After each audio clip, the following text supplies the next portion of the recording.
তো Kamalapur rail station থেকে প্রায় 4টি ট্রেন এখন পর্যন্ত কমলাপুর রেল স্টেশন থেকে ছেড়ে গেছে এবং যেহেতু গত 26 ঘন্টা কর্মবিরতি ছিলেন রেলের রানিং স্টাফরা, সেই কারণে কিন্তু আজকের যে ট্রেনগুলো যে নির্দিষ্ট সময়ে যে ট্রেনগুলো যাওয়ার কথা ছিল, অনেকগুলো ট্রেনে কিন্তু নির্দিষ্ট সময়ে যায়নি, অর্থাৎ অনেক ট্রেনের কিন্তু বিলম্বে গিয়েছে। এবং আমরা প্ল্যাটফর্মে আছি, প্ল্যাটফর্মে যে উত্তরবঙ্গগামী এবং পূর্বাঞ্চলগামী যে ট্রেনগুলো আছে সেই ট্রেনের যাত্রীরা কিন্তু অপেক্ষা করছে। এবং যেহেতু আজকে কিন্তু গতকালের তুলনায় যে অপেক্ষারত যাত্রীদের সমাগম কম, কারণ হচ্ছে গতকাল যে ট্রেনের যে ধর্মঘট ছিল, কর্মবিরতি ছিল, কর্মবিরতির কারণে ট্রেন চলাচল বন্ধ থাকার কারণে অসংখ্য যাত্রী কিন্তু গতকালের যারা টিকিট কাটা ছিল তারা কিন্তু অসংখ্য যাত্রী প্ল্যাটফর্মে এসে অপেক্ষা করে, স্টেশনে এসে অপেক্ষা করে কিন্তু তারা বাসায় ফিরে গেছে বা বিকল্প বাহনে তারা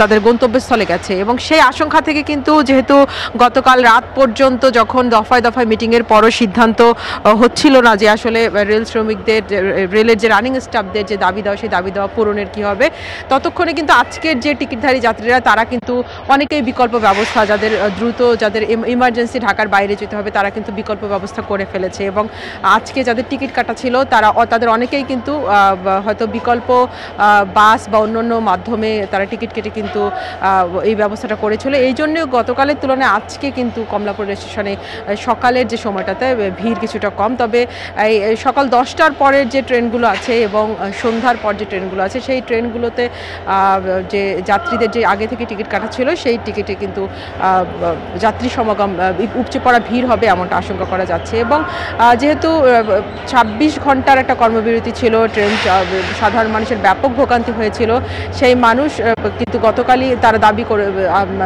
প্রত্যেকে দাবি করেছিল যে দ্রুত যেন তাদের সমস্যার সমাধান করা হয়। এবং আশা করা যাচ্ছে যে পরবর্তী যে ট্রেনগুলো বিলম্বে আছে সেই ট্রেনগুলো যে সম্ভাব্য সময় দিচ্ছে সেই সময়ের মধ্যে ছাড়বে এমনটাই আশা করা যাচ্ছে। কমলাপুর স্টেশন থেকে আপাতত এই ছিল আমার কাছে।